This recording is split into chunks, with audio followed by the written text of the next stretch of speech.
Thousands of gold mine workers belonging to AMCU, the Association of Mine Workers and Construction Workers Union, gathered to discuss the latest offer by South Africa's Chamber of Mines.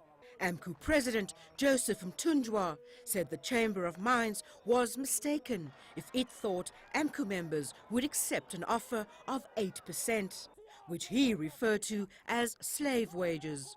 Our message to the Chamber of Mines: don't force down your 8% that you agreed with NUM down to the throats of AMCU members.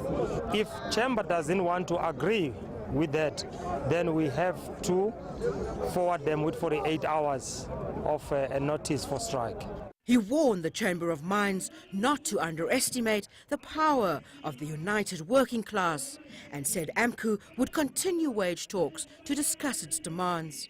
This includes a demand of a 12,500 rand monthly salary for underground gold mine workers. And they voted in favor of strike action should the talks fail. We will continue, comrade. We will fight for what belongs to us. These workers say they'll only go on strike as a last resort once all negotiation processes have been exhausted.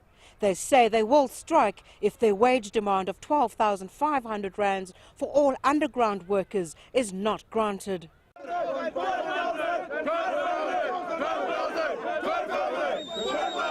12,500 rands a month is the same amount more than 30 striking workers in South Africa's platinum sector lost their lives for just over a year ago.